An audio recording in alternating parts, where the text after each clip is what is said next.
Bonsoir à toutes, bonsoir à tous. Merci pour votre présence bien fournie aujourd'hui, c'est très bien. On vous en remercie pour continuer avec une deuxième conférence de notre cycle entamé la semaine dernière, qui est un cycle consacré au sexe et santé et à notre cerveau, parce que vous savez qu'il y a la semaine du cerveau, et dans ce cadre-là, nous allons aujourd'hui travailler, comme dans tout le cycle, en partenariat avec l'INSERM, avec le réseau Neurex et avec IT Neurostrat. Et tout cela de manière à vous proposer des conférences variées sur ce thème sexe et cerveau. Et bien d'ailleurs, ce soir, on va s'interroger si notre cerveau a un sexe. Alors, il est de coutume de dire que les hommes, les femmes ont tendance à avoir des comportements différents. Donc on peut s'interroger, est-ce que c'est dû à leur cerveau ou plutôt à leur gène, à leur environnement social ou d'autres conditions qui font cela? Alors il y a plein de questionnements, des questionnements qui existent depuis de nombreuses années, mais qui se sont encore amplifiés récemment. Des questionnements pour le monde scientifique, mais pas seulement, pour les neurosciences, pour les psychologues, les psychanalystes et tous ceux qui s'occupent de notre être humain. Et donc ces questionnements, il y a des chercheurs qui peuvent essayer d'y répondre et qui tentent d'y répondre depuis quelques années. Ce sont les neurobiologistes, les spécialistes de ces neurosciences. Et est-ce que les questions, on a toutes les réponses? On va peut-être en savoir un peu plus ce soir grâce à notre invitée, donc Marie-Josée Freud-Mercier, qui est professeure émérite de l'université et notamment de l'Institut des neurosciences cellulaires et intégratives et qui a une spécialité depuis de nombreuses années, c'est de s'occuper de cette fameuse hormone de l'amour qui est l'ocytocine. Mais ce soir, elle ne va pas vous parler de cette hormone. Mais m'a-t-elle dit, elle a tout de même une corde à son arc parce que dans le passé, elle a également exercé une profession de professeur en reproduction. Donc oui. On va pouvoir relier un peu tout cela. Et vous voyez qu'il y a de nombreuses questions à travers tous les ouvrages que nous trouvons à la une de sa présentation. Je vais lui laisser la parole. Et bien sûr, comme de coutume, vous pouvez poser toutes vos questions ou faire part de vos réflexions à la fin de cette présentation. Merci, bonne soirée. Merci. Merci pour cette présentation. Le sujet est difficile, vous vous en doutez bien, extrêmement documenté, polémique. Avant de venir, j'ai simplement tapé sur PubMed sexe et brain et j'ai trouvé plus de 70 000 références. Si on fait gender and brain, on rajoute 18 000 références. Mais ce qui est assez étonnant, c'est que ces références débutent surtout à partir des années 2000. On n'a qu'une centaine de références avant. Alors si on fait Google, c'est pire. Hein. Il y a 7 millions de références pour sexe et cerveau et 11 millions pour genre et cerveau.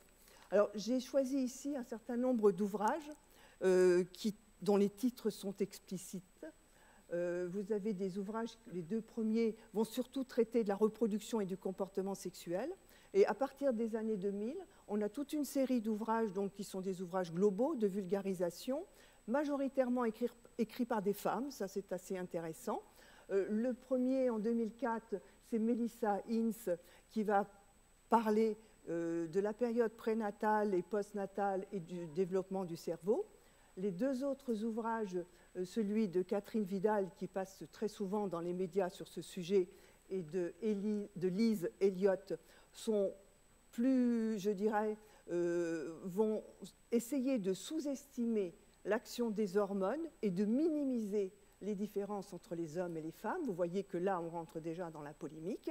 Et puis, les derniers ouvrages des dernières années, Jacques Balthazar, qui est un neuroendocrinologiste belge, de Liège, et surtout Daphna Joel, neuroscientifique israélienne. Ce sont deux ouvrages qui ont réexaminé cette problématique et qui, à mon avis, me semblent beaucoup plus objectifs, sans minimiser les effets des hormones et de ce qui est inné, vont également s'intéresser au genre dans le cerveau. Alors là, en 2008, cette revue a référencé les différences entre les hommes et les femmes. Elle fait la synthèse de 22 000 études. Donc c'est un monument en l'occurrence. Alors on note des différences dites morphologiques. Alors les plus classiques, c'est l'ovaire et le testicule, ou ça peut être les différences, les caractères sexuels secondaires. On a des différences neuroanatomiques, nous le verrons. Certains noyaux n'existent que chez les hommes, dans le cerveau. D'autres sont plus gros chez les hommes, d'autres sont plus gros chez les femmes. Des différences au niveau des comportements sexuels. Chez les humains, c'est surtout la sexualité, l'orientation sexuelle, l'identification de genre. On a également d'autres comportements. Les comportements agressifs sont en général attribués volontiers aux hommes, alors que les femmes sont plutôt empathiques. Les émotions, les aptitudes cognitives, les hommes sont bons en maths, les femmes ne le sont moins. Bon, tout ça, c'est des clichés que l'on retrouve et qui sont analysés dans cette référence. J'ai ajouté les pathologies parce que l'on sait maintenant que certaines pathologies sont susceptibles d'être développées chez les hommes, l'autisme par exemple, les désordres liés à l'alcool, alors que d'autres sont plutôt susceptibles d'être présentes chez les femmes, tout ce qui concerne l'anxiété, la dépression, mais aussi la maladie d'Alzheimer. Alors, ce qui va nous intéresser, finalement, tout au long de cette présentation, c'est l'origine biologique de ces différences et les conséquences, les facteurs environnementaux. J'entends par facteurs environnementaux le stress, l'alimentation, tout ce qui nous entoure et tout ce qui ne fait pas partie, je dirais, du biologique inné. Alors, tout commence avec la reproduction sexuée. La reproduction sexuée, c'est la rencontre de deux gamètes haploïdes. Ces gamètes, dès le départ, présentent chez la majorité des espèces animales une différenciation morphologique très importante. Vous voyez ici, l'ovule est énorme et les spermatozoïdes sont tout petits. Donc là, il y a déjà une différence sexuelle importante. Alors ceci va être à l'origine de stratégies de comportement totalement différents chez les hommes, chez les mâles et chez les femelles dans les espèces animales. Alors dans un premier temps, je vais rapidement définir les sexes biologiques pour que les choses soient claires. Ensuite, j'essaierai de présenter les principaux résultats concernant la différenciation sexuelle du cerveau chez l'animal, en regardant le rôle des hormones, des gènes, de l'environnement, et rapidement, je traiterai les mécanismes cellulaires. Pour enfin arriver à la question qui nous intéresse, je pense, au départ, existe-t-il un sexe dans notre cerveau? Traduit par existe-t-il un cerveau masculin et un cerveau féminin? Alors, rapidement, le premier sexe, c'est le sexe génétique. Si on regarde les karyotypes, chez la femme, à côté des 22 paires de chromosomes homologues, le chromosome sexuel est dit XX. Chez les hommes, ce chromosome sexuel, c'est XY. Il se met en place, ce sexe génétique, à la fécondation. Le spermatozoïde porteur d'un X va féconder l'ovule, on aura une femelle à la fin, et le spermatozoïde porteur d'un Y va féconder l'ovule, on aura un mâle. Alors, il est à l'origine, ce sexe génétique, du sexe suivant, que l'on appelle le sexe gonadique. Il fait référence aux gonades. Sont dits mâles ceux qui portent un testicule, sont dits femelles ceux qui portent un ovaire. Alors, ce sexe gonadique, il est lié à la présence sur le chromosome Y d'un gène qu'on appelle le gène SRY, qui a été découvert en 1985, qui aboutit à la formation d'une protéine que l'on appelle le facteur de différenciation testiculaire, qui va donc différencier la gonade, qui est au départ indifférenciée, en testicule. Et c'est l'absence de ce gène chez les femelles, XX, qui donnera donc l'ovaire. Ce sexe gonadique se met en place entre la 6e et la 8e semaine de la vie in utero. Le testicule va alors être fonctionnel, il va libérer de la testostérone et une autre hormone dont on n'aura pas trop l'occasion de reparler, qui est l'hormone antimullérienne. Ce sexe gonadique va être à l'origine du sexe suivant, qui est le sexe phénotypique. On dit aussi gonophorique, référence aux conduits génitaux. Donc, ce sexe phénotypique, les conduits génitaux sont des oviductes chez les femelles, des spermiductes chez les mâles. Le sexe externe est un pénis chez le mâle et on a un sexe féminin avec une vulve chez les femelles. Alors, ce sexe phénotypique se met en place entre la 10e et la 20e semaine de vie in utero et il est principalement lié à un pic de testostérone qui a lieu pendant la période embryonnaire. En effet, l'ovaire n'est fonctionnel, ne libère de l'œstrogène ou de la progestérone qu'à partir de la puberté. Pendant tout le reste du temps, il est quasiment réduit au silence. Alors, entre la 10e et la 20e semaine de vie in utero, comme je l'ai dit, et ce sexe est important parce que c'est lui qui va définir le sexe de l'état civil. On regarde s'il y a un pénis, on dit c'est un garçon, il n'y a pas de pénis, il y a un sexe féminin, c'est une petite fille. Alors, venons-en au cerveau. Comment se présente cette différenciation sexuelle du cerveau? Alors, l'expérience Princeps, la toute première expérience qui a mis, je dirais, la puce à l'oreille, elle a été réalisée en 1959 par Phoenix et ses collaborateurs. Alors, elle est schématisée ici. Alors, on va prendre une femelle. Si on ne fait rien à cette femelle, cette petite rate, quand elle est adulte, elle a des cycles ovariens, c'est-à-dire que sa fonction de reproduction est cyclique, et elle présente un comportement caractéristique chez les rongeurs qu'on appelle la lordose. Il y a une cambrure de sa colonne vertébrale de manière à faciliter l'accouplement. Le petit raton mâle, quand il deviendra adulte, il aura un comportement, il aura une fonction de reproduction qui est dite continue, il n'y a pas de cycle comme chez la femelle, il y a des éjaculations, des érections, et son comportement sexuel, il est caractérisé par une posture particulière qu'on appelle monte. Il monte la femelle. Alors l'expérience est la suivante. Si l'on castre des jeunes embryons ou des jeunes ratons mâles, donc soit in utero, soit juste après la naissance, on les laisse grandir et lorsqu'ils sont adultes, on a ce que l'on appelle des pseudo-femelles. C'est-à-dire qu'ils n'ont aucune éjaculation, aucune érection, et en présence d'un mâle, ils vont présenter le comportement de lordose. Alors, ceci est vraisemblablement dû à la testostérone libérée, comme on l'a vu, pendant la vie embryonnaire et autour de la naissance.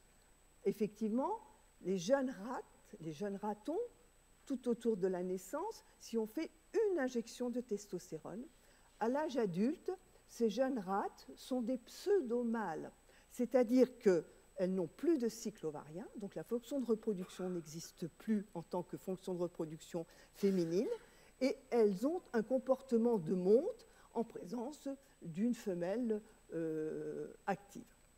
Donc, ces résultats ont amené à une théorie que l'on appelle la théorie organisation-activation. C'est-à-dire que c'est la testostérone libérée pendant la vie embryonnaire ou autour de la naissance qui va mettre en place les structures, les circuits cérébraux qui vont être nécessaires à la reproduction et au comportement sexuel. Nous sommes chez les rongeurs, ça a été décrit chez d'autres rongeurs que le rat, et également chez les moutons. Alors, activation, pourquoi? Parce que ces effets organisationnels sont définitifs. Si on castre le mâle normal quand il est adulte, on ne transforme pas sa reproduction ou ses comportements sexuels. Donc c'est vraiment un effet définitif irréversible. Alors, une fois la puberté, les phénomènes vont être différents, puisque là, on va rentrer dans la phase d'activation, et les hormones, on y reviendra tout à l'heure, aussi bien de l'ovaire que du testicule, vont activer, d'une certaine manière, les circuits mis en place par par cette action de la testostérone pendant la vie embryonnaire.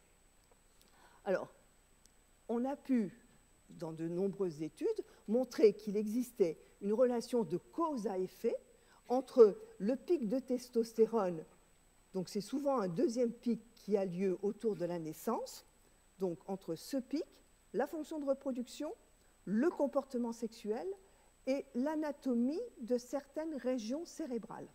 Alors, on a trouvé, par exemple, un noyau dans l'hypothalamus, que l'on appelle l'aire préoptique, qui est plus volumineux chez le mâle que chez la femelle. Chez une femelle que l'on a traitée à la testostérone à la naissance, on va trouver un noyau équivalent en taille à celui des mâles adultes. Donc c'est bien une relation de cause à effet entre le pic de testostérone et cette modification anatomique du cerveau. Alors, ces résultats ont été très excitants à l'époque. On s'est dit, c'est magnifique, on a trouvé quelque chose qui va montrer un dimorphisme sexuel du cerveau. Malheureusement, au fur et à mesure des découvertes, on a trouvé relativement peu de noyaux qui présentent ce dimorphisme. Une petite dizaine, pas plus. Nous reviendrons là-dessus un peu plus tard. Alors, ça, c'est pour résumer la théorie organisation-activation. On retrouve donc l'importance du gène SRY qui va permettre la formation du testicule. On voit bien la libération de testostérone en bleu qui est surtout critique donc, pendant la vie embryonnaire et autour de la naissance. Ensuite, il n'y a plus de testostérone jusqu'au moment où on est à la puberté, où la testostérone et le testicule reprend son activité. Donc c'est pendant cette période critique que se mettent en place les circuits responsables de la reproduction et du comportement sexuel. Alors pour l'ovaire, vous voyez que l'ovaire n'est actif qu'après la puberté et que là, on a des libérations cycliques d'œstrogène et de progestérone. C'est la reproduction chez la femelle. On est dans la phase activation. Dans cette phase d'activation, l'hormone est toujours nécessaire, alors que dans la phase organisation, elle est nécessaire au début et après, c'est définitif. On n'a plus besoin finalement de testostérone. Alors, les hormones, la testostérone, n'est pas le seul facteur important pour la différenciation sexuelle du cerveau. Les gènes, et quand je dis les gènes, c'est les gènes hors SRH, SRY, sont également intéressants. Alors ça, c'est une jolie histoire qui mérite d'être racontée. C'est l'histoire du diamant mandarin. C'est quelque chose que l'on a découvert dans les années 2000. C'est un petit oiseau chanteur qui présente un dimorphisme très caractéristique. Les mâles ont des joues rouges avec un plastron zébré, gris et blanc, et les femelles, elles, sont toutes grises. Or, par hasard, dans l'animalerie de Fernando Notelbaum, dans l'université Rockefeller à New York, est apparu un spécimen, quelque chose de bizarre. Un animal, un diamant mandarin, qui a une joue rouge du côté droit, un plastron zébré du côté droit, et le côté gauche est gris comme chez la femelle. Donc il a à la fois mâle et femelle. Si on regarde, il a un testicule du côté droit et un ovaire du côté gauche. Et si on va dans le cerveau, qu'on regarde le noyau du chant, c'est ce noyau qui est responsable du fait que seul le mâle chante normalement. Eh bien, il y a un noyau du chant du côté droit et rien du côté gauche. Alors, sans rien connaître à la biologie, mais simplement en se disant que les hormones sont véhiculées par la circulation sanguine. Donc elles vont du côté droit comme du côté gauche. Donc la testostérone, elle a été des deux côtés. Or là, on a un individu qui est mâle d'un côté, femelle de l'autre. Donc il y a d'autres gènes qui doivent intervenir dans la différenciation du cerveau. Alors, les chercheurs se sont amusés avec des souris et avec le développement des techniques de transgénèse de créer 4 génotypes de souris. Ces 4 génotypes de souris, je les ai représentés ici. On a les souris classiques, femelles, XX, porteurs d'ovaires, les mâles, XY, porteurs de testicules. Donc avec les techniques actuelles, on peut supprimer un gène. Ce n'est pas très compliqué, mais c'est quand même un exploit. Donc on a supprimé le gène SRY chez des mâles XY. Ces mâles présentent un ovaire. C'est devenu des femelles. Il n'y a plus le gène SRY, donc plus de testostérone. Donc on est dans le cadre de la femelle. Par contre, si on transplante, on transforme, comment on dit, je ne sais plus maintenant, si le gène SRY est transféré à un chromosome non sexuel d'une femelle XX, cette femelle va présenter des testicules et devient donc un mâle. Alors on a, avec ces 4 génotypes, la possibilité de découpler les actions liées aux hormones. Alors quand je dis actions liées aux hormones, sous-entendu SRY, testostérone, hein, des actions liées aux autres chromosomes, hors SRY, aux autres gènes qui ne sont pas le gène SRY. Donc il y a toute une série, toute une batterie d'études qui ont étudié les comportements de ces 4 génotypes de souris. Alors j'ai retenu une expérience qui concerne le comportement d'agression. On sait que les souris femelles, ce sont les histogrammes blancs, sont moins agressives que les souris mâles. Ça, c'est quelque chose d'assez connu. Là, c'est le pourcentage de combat qui est mesuré. Ceci est lié à la présence du gène SRY et de la testostérone. C'est d'ailleurs confirmé par le fait que si on insère le gène SRY dans les chromosomes des souris XX, ces souris qui sont devenues des mâles sont aussi agressives que les mâles normaux, entre guillemets. Donc, on est bien en présence d'une action pour le comportement agressif lié aux hormones, à la testostérone. Mais curieusement, lorsque l'on supprime le gène SRY chez des souris XY, qui deviennent donc des femmes, des hommes, pardon, des hommes, non, des femelles, dans ces conditions-là, vous voyez que l'agressivité est considérablement accrue. Donc, il y a d'autres gènes qui vont intervenir pour influencer ce comportement d'agression. Donc, si on regarde ici, les effets liés aux hormones, c'est spécifiquement la reproduction, le comportement sexuel. Plus d'autres comportements, j'ai noté l'agression, j'ai noté la nociception. Les effets liés aux chromosomes hors SRY, c'est la préférence à l'alcool. Et on retrouve agression et nociception qui sont influencés par les deux. Donc vous voyez déjà la complexité, mais en tout cas, ça montre clairement qu'il y a une action des hormones, une action des gènes. Alors, il y a une autre action. C'est ce qu'on appelle l'action de l'environnement, c'est-à-dire tous les facteurs externes, le comportement de la mère, par exemple, l'alimentation, le stress, tous ces phénomènes environnementaux, de façon générale, ont également une répercussion sur la différenciation du cerveau. Alors, ces facteurs agissent, je dirais, d'une certaine manière, par un mécanisme dont vous avez certainement déjà entendu parler, qu'on appelle l'épigénétisme. Alors, pour faire simple, l'épigénétisme, ce sont tous ces mécanismes qui affectent la lecture du code génétique sans altération de l'ADN. Donc, ça ne passe pas par le code génétique classique. En fait, dans les mécanismes d'épigénétisme, il y a soit des ajouts de groupements méthylés sur l'ADN, soit des modifications des histones. Les histones, c'est ces protéines qui entourent les chromosomes. Et ceci va modifier la lecture du code génétique et induire des modifications structurales ou comportementales. Ce qui est intéressant, c'est que ces modifications se transmettent d'une génération à l'autre. Pas dans tous les cas, mais dans certains cas. Donc on est en présence de ce que j'ai appelé l'hérédité des caractères acquis, ce qui est quand même quelque chose d'intéressant. Je pense notamment aux psychanalystes en disant ça. Alors, j'ai pris un exemple particulier. C'est le comportement maternel chez une souche de rats est relativement hétérogène. C'est-à-dire que l'on peut mettre en évidence des mères qui ont, pour faire simple, sont des bonnes mères, ont un comportement maternel de soins, de léchage, de récupération des petits extrêmement développé. Et puis il y a une proportion non négligeable de mères qui sont un petit peu moins maternelles et qui passent un peu moins de temps à s'occuper de leur progéniture. On a montré que les petites rates nées des mères qui ont un fort comportement maternel vont se comporter de la même façon avec leurs petits.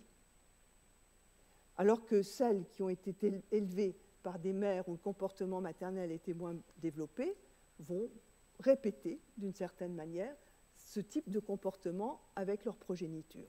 Alors ce n'est pas de l'hérédité, parce que si on prend des petits élevés tout au début par des mères très peu maternelles, et qu'on les met avec des mères maternelles, eh ben, elles vont élever leurs petits comme des mères, de bonnes mères. Donc ça ne passe pas par l'hérédité. C'est de l'épigénétisme. Et alors les chercheurs sont allés bien au-delà, parce qu'ils ont montré que sur le promoteur d'un gène particulier, qui est le gène du récepteur de l'œstradiol. L'œstradiol joue un rôle important dans le comportement maternel, notamment dans une région qu'on appelle la région médiane préoptique, où on a des récepteurs de l'œstradiol. Et ces récepteurs de l'œstradiol, ce promoteur, présente des groupements méthylés chez les mères faiblement maternelles. Et ce fait de ces groupements méthylés, de cet effet épigénétique du comportement maternel, réduit l'expression des récepteurs dans cette région médiale préoptique, ce qui fait que le comportement maternel et de la progéniture va être modifié et ainsi de suite. À l'inverse, quand il n'y a pas de méthylation de ce promoteur de récepteurs des œstrogènes, on a une forte densité des récepteurs dans cette région. Alors ça, c'est une densité de récepteurs. Est-ce que c'est du dimorphisme sexuel? Non, certainement pas. Mais en tout cas, c'est une différence importante au niveau du cerveau. Alors on peut aller plus loin, parce que si on regarde les petits mâles élevés par des mères de contrôle normales, on a un noyau, qui est le noyau qui innerve le muscle bulbo-caverneux. C'est ce fameux muscle qui intervient notamment pour innerver le pénis. C'est un noyau sexuellement dimorphique. On ne le trouve pas chez les femelles. Il a un développement relativement important dans la moelle épinière, on est là chez les mâles contrôle, mais chez les petits qui ont été élevés par des mères pour lesquelles le léchage, le toilettage a été considérablement réduit, eh bien, à l'âge adulte, on s'aperçoit que ce noyau est nettement moins développé.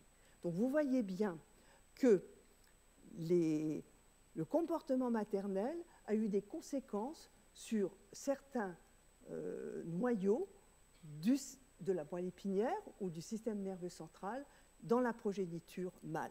Donc on est bien dans une cascade qui montre que les phénomènes environnementaux, et là j'ai pris le comportement maternel, mais on a des résultats équivalents pour le stress, pour l'alimentation, pour d'autres facteurs, modifient le fonctionnement du cerveau, modifient sa structure. Alors, les mécanismes cellulaires, on va aller très vite. C'est simplement pour vous montrer quelque chose d'intéressant au niveau du cerveau. C'est que, mécanistiquement, au niveau cellulaire, la présence de testostérone, en fait, j'ai fait un raccourci, c'est la présence d'œstradiol. Il faut savoir que chez les rongeurs, c'est la testostérone qui est libérée par le testicule, c'est d'elle dont on a parlé jusqu'à maintenant, mais en fait, quand cette testostérone arrive dans le cerveau, elle est transformée par une enzyme, une aromatase, en œstradiol. Donc finalement, la masculinisation du cerveau, elle est liée à la testostérone, mais transformée en œstradiol. Alors vous voyez que là, le côté féminin reprend un petit peu son dessus. Alors, cette œstradiol, elle a différentes possibilités. Soit elle agit sur la prolifération cellulaire dans certaines régions, comme l'hippocampe ou l'amygdale. Elle peut agir sur la mort cellulaire. Elle peut surtout modifier la synaptogénèse en l'augmentant, en la diminuant. On peut avoir des actions sur les astrocytes. Donc les actions cellulaires induites par la testostérone via l'œstradiol sont multiples. Ce qui est important de savoir, c'est qu'elles dépendent de la région que l'on considère. Donc toutes les régions n'ont pas la même... l'œstradiol n'agit pas de la même façon. Donc ça, c'est un point qui est intéressant et qu'il faudra garder à l'esprit. Je vais juste illustrer cet effet cellulaire, parce qu'on l'utilisera encore un peu plus tard, sur la morphologie d'un type cellulaire particulier, qui est la cellule pyramidale.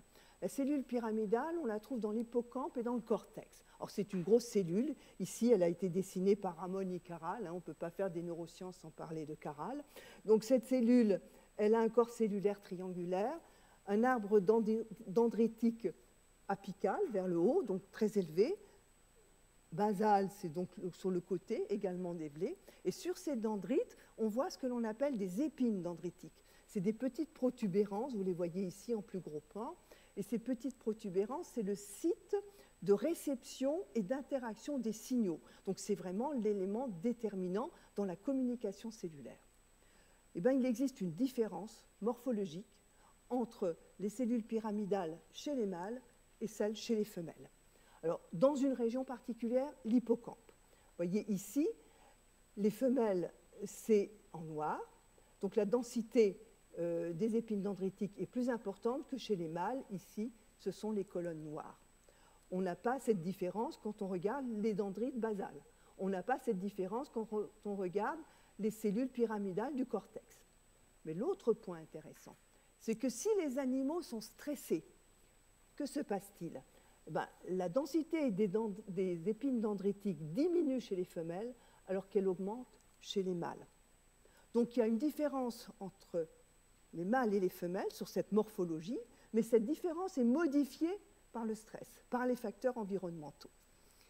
Alors, les différences entre sexes dépendent de la région corticale, puisque au niveau du cortex, ceci n'existe pas, et dépendent du contexte normal, stressé, et on a des données sur d'autres facteurs environnementaux. Alors, pour conclure cette première partie, on a un modèle qui est le modèle historique, qui est un modèle relativement simple pour expliquer la différenciation sexuelle du cerveau.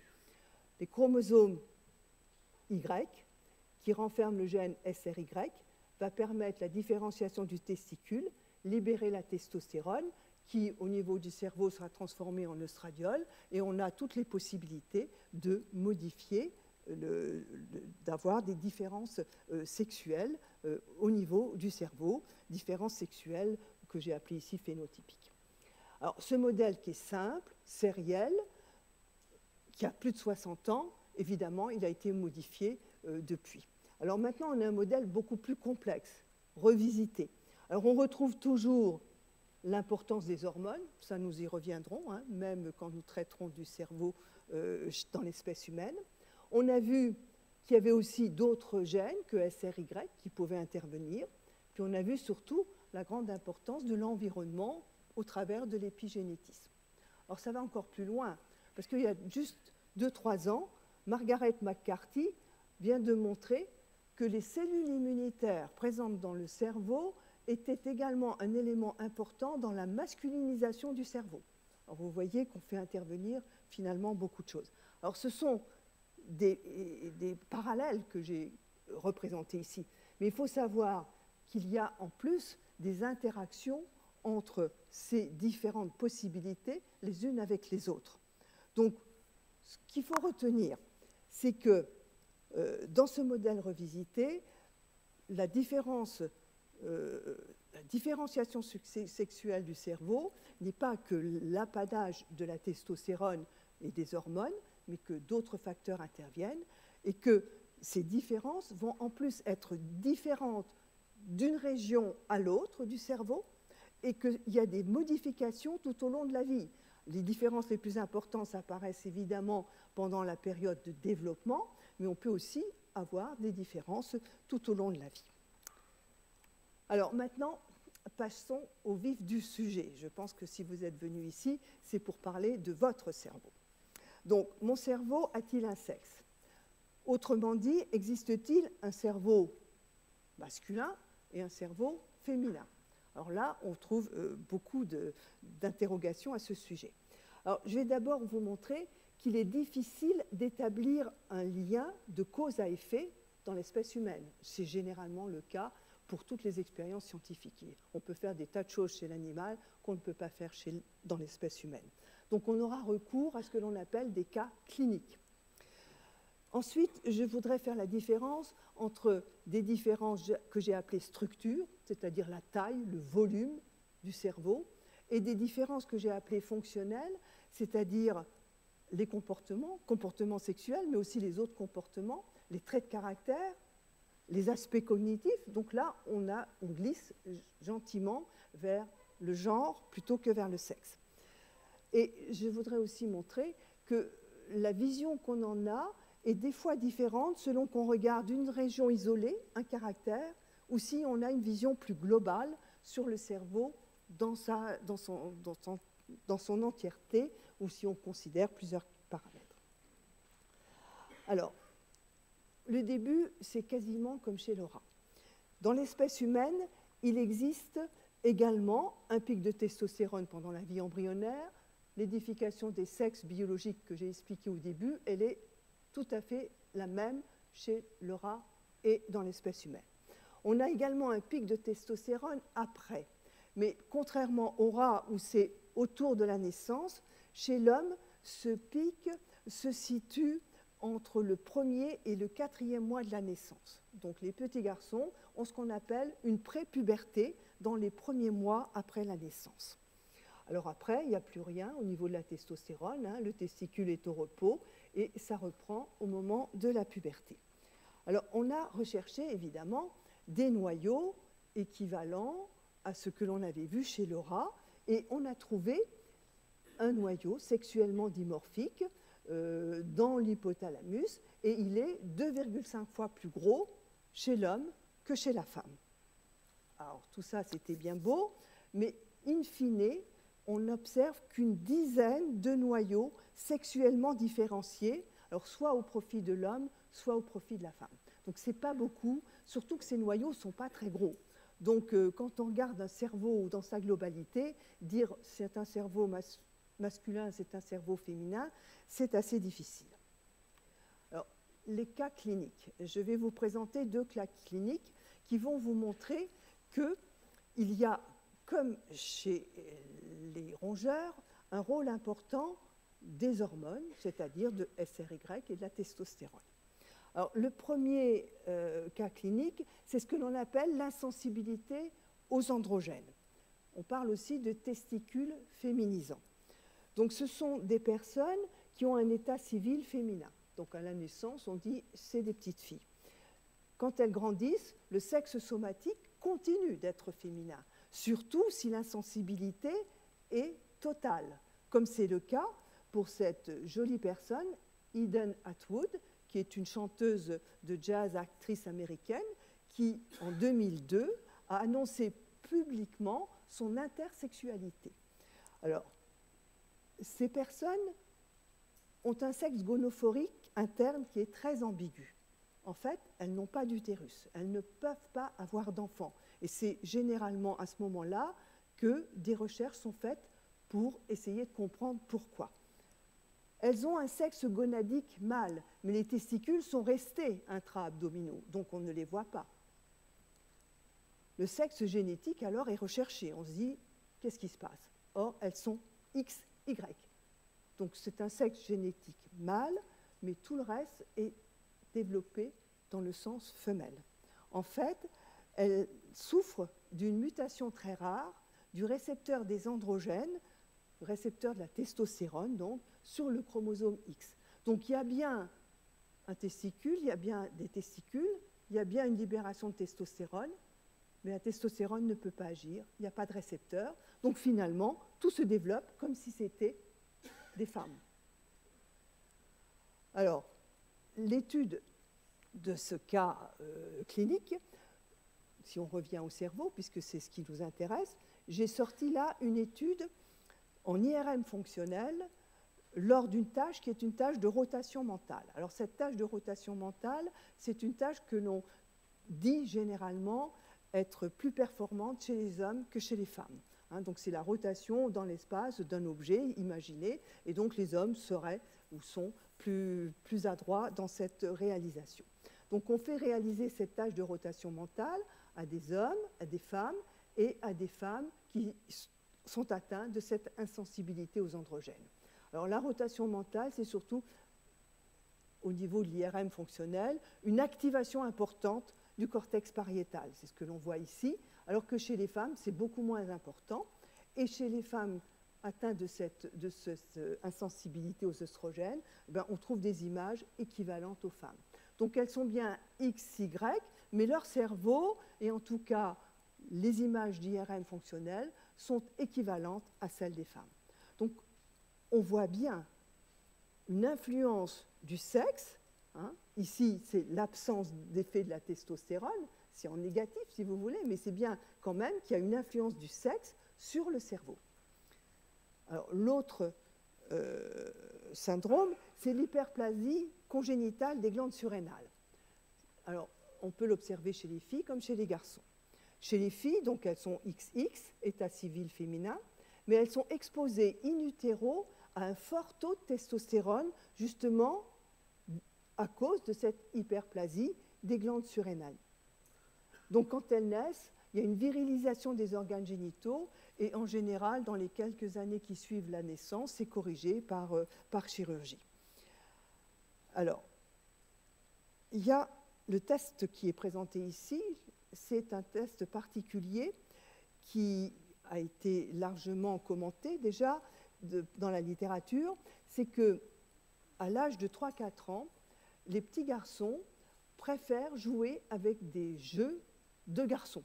Alors, attention, les féministes, attention, mais ça veut dire qu'ils vont préférer jouer avec des camions, avec des tracteurs, etc.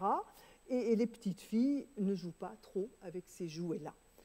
À l'inverse, les petites filles vont préférer jouer avec des poupées, des dinettes, ce qui n'est pas le cas des petits garçons.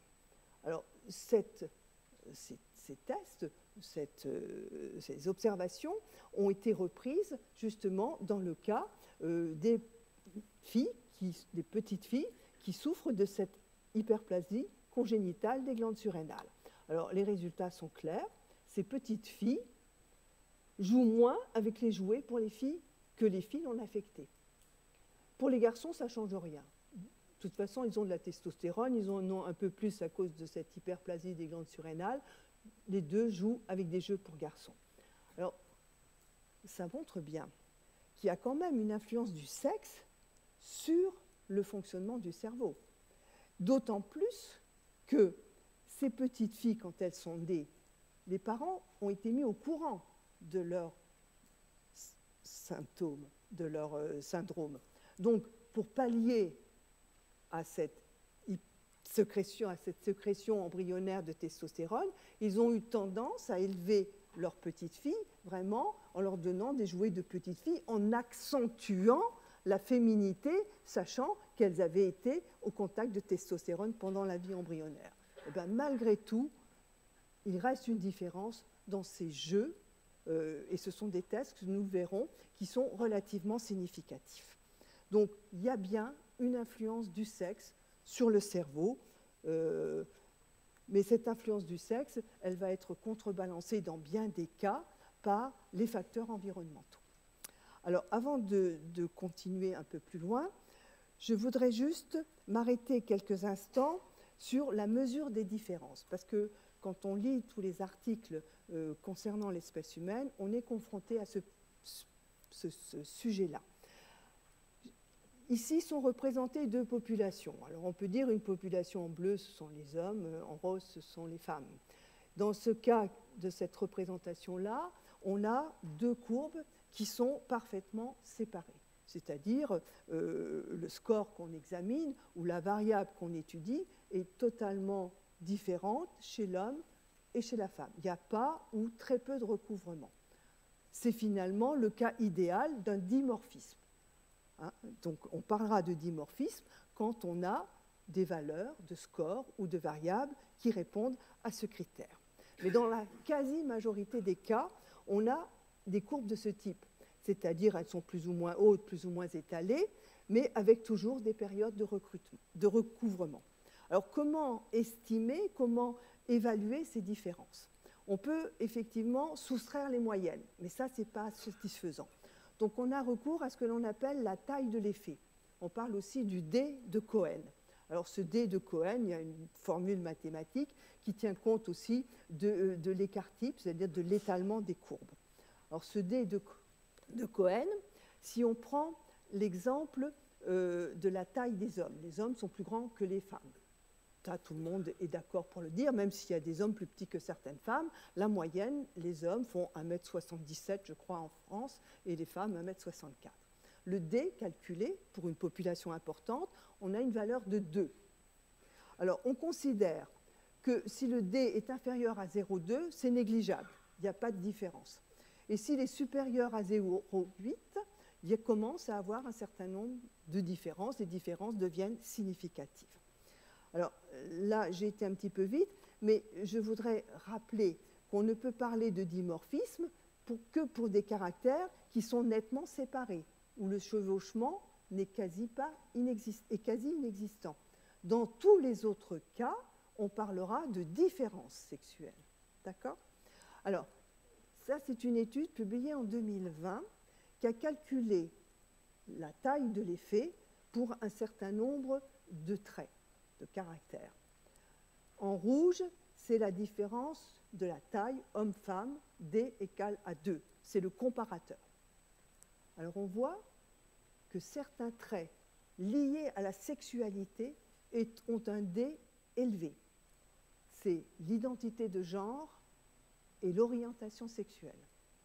Ça veut dire que pour ces deux traits, la majorité des hommes, 97%, se sentent des hommes et sont attirés par des femmes. La majorité des femmes, 97%, se sentent des femmes et se sentent attirées par des hommes. Alors, il y a effectivement des intermédiaires, mais ils sont de l'ordre de quelques pourcents, d'où le D supérieur à 11 ou supérieur à 6. Si on regarde de l'autre côté, on va retrouver les fameux jeux typiquement masculins et typiquement féminins. Vous voyez que la différence est quand même importante, puisqu'on trouve des D pratiquement égaux à 2. La rotation mentale, dont on a parlé tout à l'heure, alors là, la différence, elle commence à être tenue, puisque le D est de l'ordre de 0,5. Donc, avec cette façon de mesurer, on a pu reprendre un certain nombre de données dans le cas, justement, de l'espèce humaine. Alors, on commence tout de suite par la taille du cerveau, taille ou volume du cerveau. Alors, sur cette présentation, je suis allée sur le site du Muséum d'histoire naturelle. On voit qu'au cours de l'évolution, les Néandertaliens avaient un cerveau de 1600 cm3, le plus gros cerveau rencontré. Nos ancêtres Homo sapiens, à l'époque, c'était 1500. Et curieusement, avec le temps, le volume du cerveau a diminué. À l'heure actuelle, on considère en moyenne que le cerveau des hommes est à 1350 cm3 et celui des femmes à 1130 cm3. Donc il y a une différence entre les deux, bien que les extrêmes soient compris entre 1000 et 2000 cm3. Alors, il y a évidemment une relation avec la taille.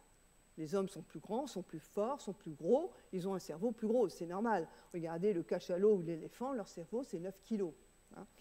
Mais il n'y a aucun lien, contrairement à ce qui a été développé au XIXe siècle. Pendant tout ce siècle-là, on a considéré qu'il y avait un lien entre la taille du cerveau et l'intelligence. Il n'y a aucun lien entre la taille du cerveau et les capacités cognitives. Ça, tout le monde en est maintenant clairement persuadé. Les capacités cognitives, c'est lié au nombre d'interactions entre les neurones, aux circuits neuronaux, aux connexions nerveuses, mais ce n'est pas lié au volume du cerveau. Pour preuve, le cerveau d'Anatole France, on ne peut pas dire qu'il était débile, 1 kg, celui d'Einstein, 1,2 kg. Alors, tout ceci a été repris avec l'IRM, pas fonctionnel, mais l'IRM anatomique. Donc l'IRM a permis de mesurer sur une très grande population, ici c'est des milliers de cas, les volumes du cerveau chez les hommes, chez les femmes, le volume de la substance blanche, c'est-à-dire les régions riches en fibres, volume de la substance grise, les régions riches en corps cellulaire, pour l'ensemble du cerveau. Les courbes en bleu, ce sont les hommes, les courbes en rose, ce sont les femmes. Vous voyez des D à 1,4, 1,2, donc il y a une différence significative entre le volume du cerveau, substance blanche, substance grise, chez les hommes et chez les femmes. Alors si on regarde au niveau régional, alors là, les différences peuvent être beaucoup plus tenues. Ainsi, le noyau accumbens, vous voyez que les deux courbes sont pratiquement superposées. Donc là, on est à la limite de ce qui est significatif. D 0,3, 0,2, on peut dire que c'est négligeable. Donc, Je pense qu'à l'heure actuelle, les scientifiques s'accordent pour dire que les différences cérébrales existent. Elles sont plus ou moins grandes et différentes d'une région à l'autre. Si on prend en considération le sexe biologique, puisque là, on a considéré des hommes et des femmes. Alors, les opinions ont évolué. J'ai recensé ici 3 grandes opinions. Pendant un certain temps, on a recherché un cerveau féminin et un cerveau masculin, dimorphisme sexuel. Mais pour qu'il y ait dimorphisme, il faudrait qu'il y ait un appariement quasi complet de tous les traits comportementaux, des différences structurales, pour qu'on arrive in fine à un cerveau mâle et un cerveau femelle, ce qui n'est vraiment pas le cas. Alors, on a un peu abandonné. Donc, certes, il y a toujours quelques noyaux qui sont sexuellement dimorphiques, mais dans la masse, ils sont noyés, donc on ne peut pas trop parler d'un cerveau féminin et masculin. Alors, la vision des psychologues, pendant un certain temps, c'était de dire il y a un continuum. On passe d'un continuum femelle progressivement vers un continuum mâle. Mais aux 2 extrémités, il y a un cerveau typiquement mâle et un cerveau typiquement femelle. Donc, on revient sur la même problématique. Ce n'est pas très satisfaisant. Alors, ce que je trouve très intéressant, c'est la théorie développée très récemment par Daphna Joel, dont je voudrais vous parler, et qui dit les structures, les traits de caractère ne s'additionnent pas, elles restent, ça donne une hétérogénéité du masculin et du féminin, et c'est la fameuse théorie de la mosaïque du cerveau. Alors, comment elle en est arrivée là?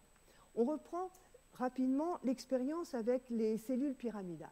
Vous vous rappelez, chez les rats, les femelles et les mâles, les cellules pyramidales représentées ici avec leur corps cellulaire, leur dendrite et leur épine dendritique, il y a 2 morphologies, une mâle, une femelle. Quand il y a un stress, j'ai noté, un peu provoquant, un 3e sexe apparaît. Il y a des cellules pyramidales qui ont des épines dendritiques, surtout l'arbre dendritique, il n'existait pas avant. Donc, en fait, elle s'affranchit de la stricte vision binaire pour construire sa théorie de la mosaïque du cerveau. Alors, comment procède-t-elle? Voici 2 courbes qui représentent, par exemple, une structure, un hippocampe, par exemple. Alors, ces 2 courbes, la courbe femelle en rouge, la courbe mâle en vert. Alors, elle va dire, on va diviser ces courbes et dire, il y a la tendance mâle, 33%, franchement, c'est des mâles. Il y a la tendance femelle à droite, en rouge, 33%. Et puis au milieu, la zone intermédiaire, où il y a les 2. Alors, avec cette vision et en s'affranchissant de la vision binaire, elle a revisité un petit peu ces différences entre les mâles et les femelles. Alors ici, elle présente le volume de 10 régions. Elle a pris la matière grise. Ces 10 régions, elle a pris les régions les plus distinctes entre les mâles et les femelles. Donc elle a accentué au maximum la différence. Elles sont représentées dans cette vision-là par des colonnes. Et le nom des régions, c'est des numéros que l'on retrouve dans un atlas du cerveau humain. Et puis, elle a défini des couleurs, un code couleur, la zone intermédiaire en blanche, la zone féminine, donc les 33% du rose, plus ou moins vers le blanc, et la zone masculine, du bleu, plus ou moins vers le blanc. Donc, chaque ligne représente un individu. L'étude a été faite chez 169 femmes et 112 hommes. Le résultat, le voilà. Il y a plus de bleu chez les mâles et il y a plus de rose chez les femelles.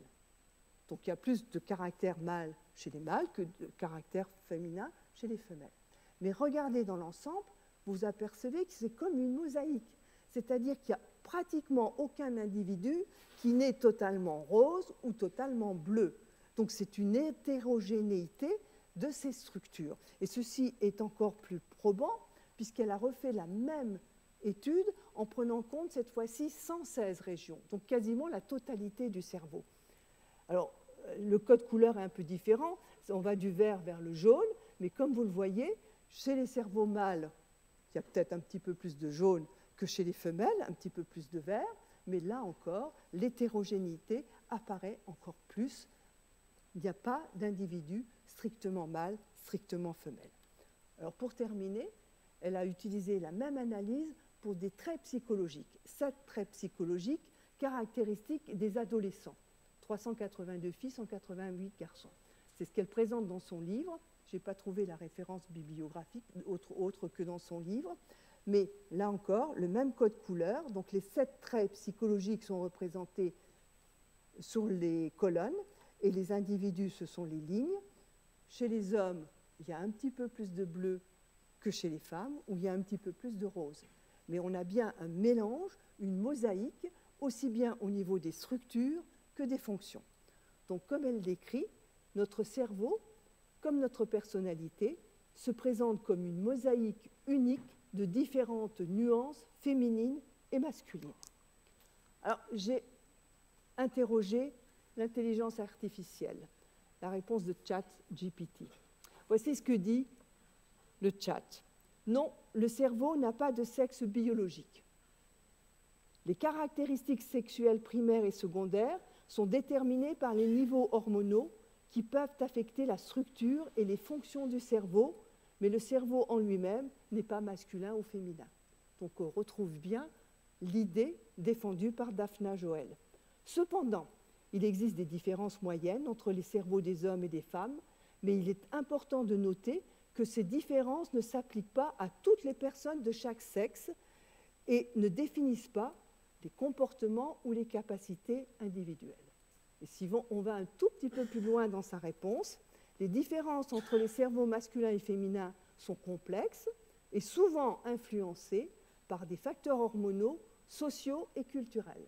Donc vous voyez que la réponse de l'intelligence artificielle est assez proche de l'opinion que je me suis faite après la lecture de toutes ces publications. Alors, pour terminer, c'est juste pour me faire plaisir, il y a une confusion qu'il ne faut pas faire. Et je pense que cette confusion, elle est souvent, consciemment ou inconsciemment, on la trouve dans les récits des féministes qui veulent à tout prix gommer les différences hommes-femmes. Et comme le disait Françoise Héritier, qui est une grande anthropologue décédée il y a peu de temps, on ne peut pas l'accuser de ne pas être une féministe, la différence des sexes n'est pas inégalité. Ce n'est pas parce qu'il y a des différences entre les hommes et les femmes que certains sont supérieurs ou inférieurs aux autres. Voilà, je voudrais remercier l'INSERM, Neurex et Neurostras. Merci. Merci bien.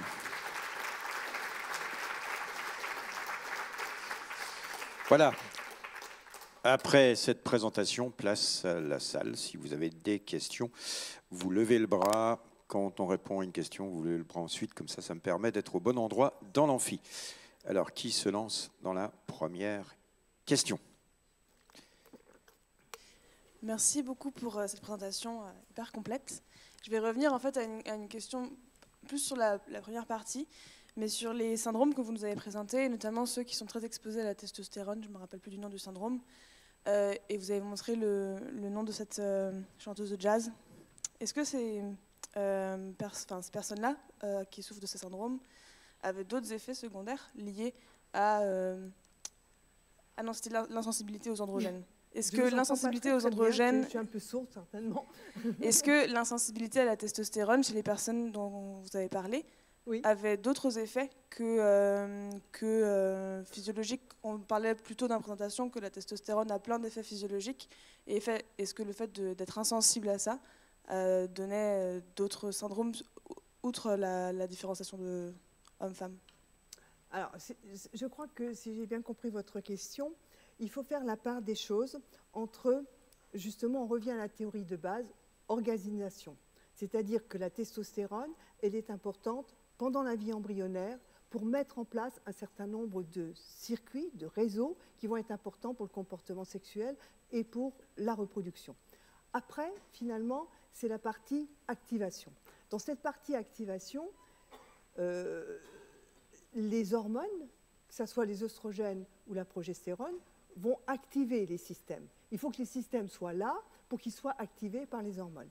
Mais si à ce moment-là, les hormones sont enlevées, les systèmes ne sont pas activés. On sait par exemple, on va prendre un cas relativement simple, peut-être, la testostérone agit sur la libido. Donc il y a de la testostérone, on augmente sa libido, il y en a pas, il y en a moins, il y a moins de libido. Mais ça, ce sont des effets qui sont réversibles et qui sont liés aux hormones. Donc le cas d'insensibilité par exemple, aux androgènes, c'est parce que au début, il n'y a pas eu d'action de la testostérone. Donc, on n'a pas pu, dans ce cas-là, imprimer les circuits qui vont donner un comportement, une reproduction de type mâle. D'accord ? Mais après, cette femme, finalement, si on lui mettait, je ne sais pas, si on lui injectait de la testostérone, par exemple, ça pourrait aussi augmenter sa libido, comme ça le fait chez les femmes normalement. Je ne sais pas si j'ai répondu à votre question. Il faut bien différencier ce qui est organisation mise en place au début par la testostérone et dont souffrent ou pas ces personnes-là, et puis après ce qui se passe après la puberté. Oui, bonjour. J'aimerais revenir sur les deux slides que vous nous avez présentés qui traitaient des jouets pour les garçons, jouets pour les filles. Est-ce qu'on a une explication en fait sur ces préférences? Est-ce que c'est entre guillemets une préférence innée ou est-ce que c'est peut-être plus un phénomène d'identification dans le sens où les filles qui auraient été exposées à la testostérone auraient tendance à s'identifier aux garçons et à adopter les mêmes comportements? L'expérience a été faite chez des rats, hein, donc on ne peut pas parler de filles, hein, c'est ça, pour le stress? Non, pour les jouets. J'entends pas. Pour les jouets. Pour les jouets, ah oui. Oui. Alors, ça c'est une constatation. La constatation a été faite que tout au début, il n'y a pas de préférence. Et c'est vers 3-4 ans que cette préférence, elle s'installe. Alors vous avez vu que la différence, en fait, le D, il est pas très... Bon, il existe, il y a une différence, mais il n'est pas très fort, il est de 0,5. Donc on est à la limite. Donc c'est en moyenne, les petits garçons jouent préférentiellement avec des voitures et préférentiellement les petites filles avec des poupées. Mais l'environnement, là, est quelque chose de très important. C'est-à-dire la façon dont on élève les petits-enfants, les petits garçons, les petites filles. En fait, si on fait une comparaison simple entre les rats et les hommes, dans les deux cas, il y a une influence hormonale. Dans les deux cas, il y a une influence génétique, etc. Mais plus on va vers l'espèce humaine, plus finalement l'éducation, la culture, sur des traits de caractère comme le jeu, comme comportement, etc., va jouer un rôle important. Donc on n'enlève pas le rôle des hormones, mais l'environnement, l'éducation va prendre de plus en plus d'importance et d'une certaine manière, on passe à ce moment-là vers ce qui est genré et non plus sexe. Sachant que finalement, le sexe au départ intervient. Il y a un rôle du sexe, mais il est masqué ou il est moins influent parce que les phénomènes culturels, éducation, vont prendre une place importante, plus on va s'intéresser à l'espèce humaine. Ça, c'est clair. D'autres interventions? Oui, je vais venir à vous. Oui, dans ces tests de jeu, comment faites-vous la différence entre le culturel et... On ne peut pas la faire, la différence. Oui, mais on peut la faire d'une certaine manière, de manière indirecte, je dirais, parce que dans cette expérience-là, donc ça, ce sont des individus normaux, indemnes. Il n'y a pas de syndrome à gauche ici. Hein. Donc là, on a constaté, et c'est référencé dans plein d'articles, qu'entre 3 et 4 ans, les garçons vont préférer jouer avec des camions et les filles avec des poupées. Mais là, quand on fait appel à ces filles qui souffrent d'hyperplasie congénitale, elles ont été soumises à de la testostérone pendant la vie embryonnaire. Et elles ont été élevées comme des filles. Donc au point de vue éducation culturelle, parce que les parents ont vraiment voulu que ce soit des filles, puisqu'on les a déclarées étant des filles. Malgré tout, elles vont moins jouer avec des jouets de filles que les filles normales. Donc il y a bien à la fois la testostérone, ce qu'on pourrait définir comme le sexe, hein, l'inné, voilà, et puis l'éducation. Mais il y a les deux. Mais là, on arrive à sortir cet événement-là, parce que c'est difficile, puisqu'on ne peut pas, comme chez un animal, injecter, enlever, changer les gènes, etc. Donc on est obligé de contourner et les cas, disons que les cas cliniques sont souvent importants. La difficulté, c'est qu'ils sont peu nombreux, donc on n'a pas des grandes cohortes, et donc c'est difficile d'avoir des résultats statistiquement des fois édifiants. Mais là, il y a quand même une proportion que ces filles, malgré le fait qu'elles aient été élevées comme des filles, même hyper filles certainement, de la part des parents, eh ben, elles préfèrent quand même plutôt, enfin, elles jouent moins avec des jouets de filles. Voilà, j'ai une question là-haut. Bonsoir, merci pour votre présentation. Moi, ma question, ça serait sur la slide juste avant celle-ci, qui était de l'imagerie également.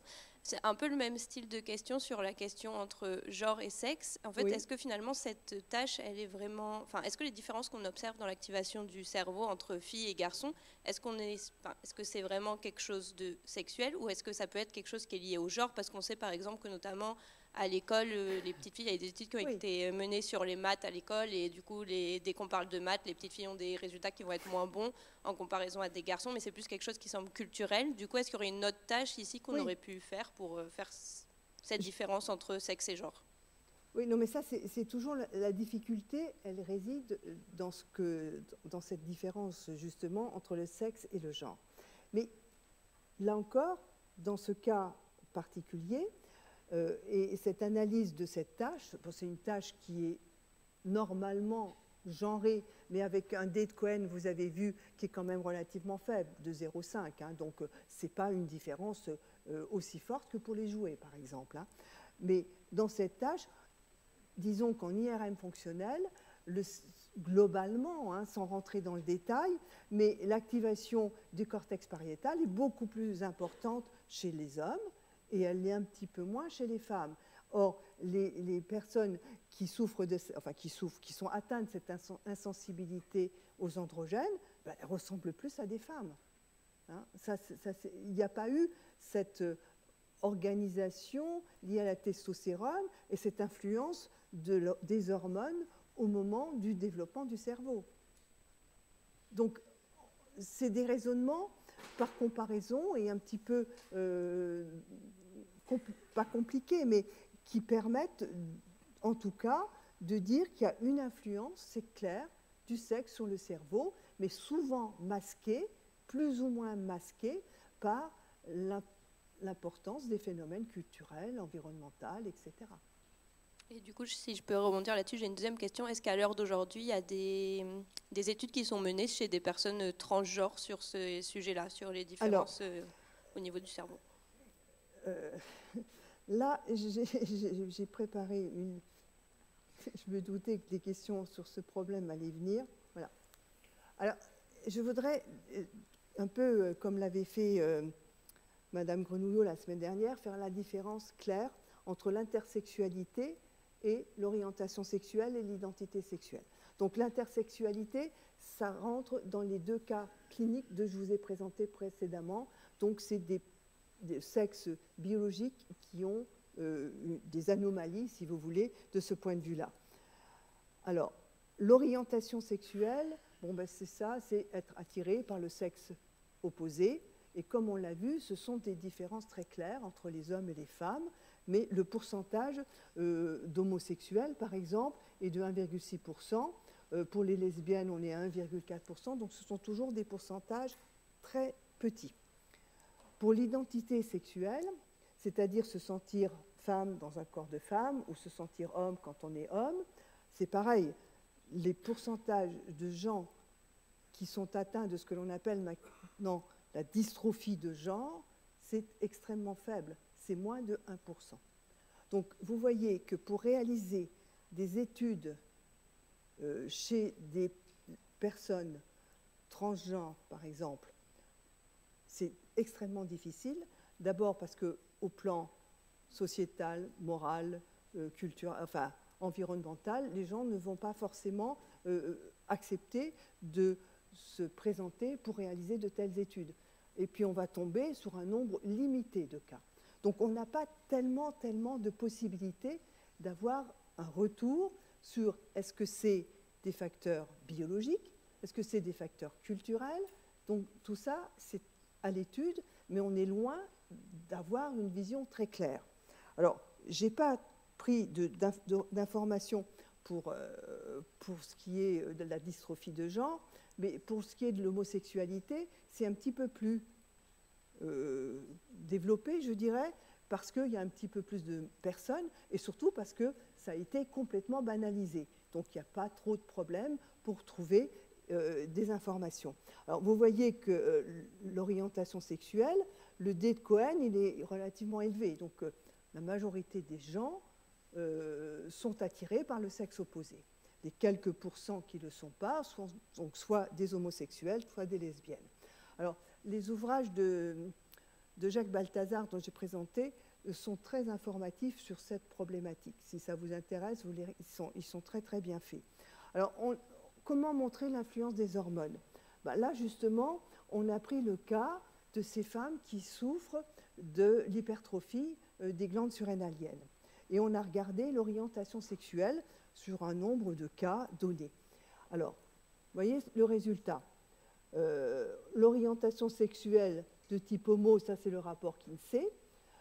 Chez les femmes qui souffrent, qui sont atteints de ce syndrome, le pourcentage d'homosexuels ou de bisexuels, les femmes qui refusent de répondre et les hétérosexuels. Donc vous voyez tout de suite la complexité pour analyser ce type de résultats. Donc il semblerait, au vu de ces résultats, qu'il y ait certainement une origine biologique à l'homosexualité. Mais elle est tenue, elle n'est pas 100%, loin de là. Va s'ajouter d'autres facteurs, des facteurs environnementaux, on ne sait pas, on n'a pas les données. L'influence des gènes, on a fait des études, quelques études sont sorties sur les vrais jumeaux, univitella, et les faux jumeaux. Et on a représenté le pourcentage de concordance dans l'orientation sexuelle. Alors attention, ça ne veut pas dire que les jumeaux sont 100% homosexuels, ça veut simplement dire que les jumeaux, les vrais jumeaux, ont la même orientation sexuelle dans pratiquement tous les cas. S'il y a des cas d'homosexuels, très souvent, l'autre est aussi homosexuel.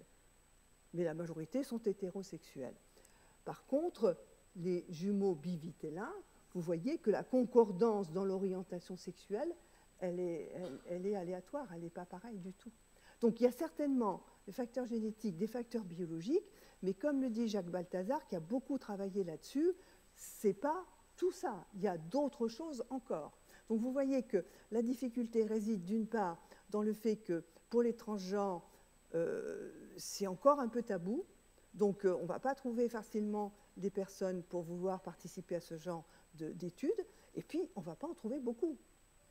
Donc en fait, on est encore dans une situation intermédiaire, mais je crois que globalement, on va trouver, comme finalement l'intelligence artificielle le dit, les facteurs hormonaux, les facteurs sociaux et les facteurs culturels, avec une forte importance des facteurs sociaux et culturels pour ce qui concerne des traits de caractère, des traits de comportement.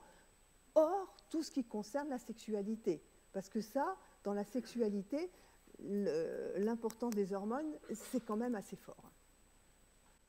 Voilà, mais c'était la conclusion parce qu'il est voilà. l'heure de terminer. Merci beaucoup. Alors attention, notez bien dans vos agendas, il n'y a pas de conférence ni la semaine prochaine ni la semaine suivante. On se retrouve le 2 mars avec Luc Dupuis pour parler sexe et maladies neurodégénératives. Voilà, d'ici là, passez de belles semaines. À bientôt.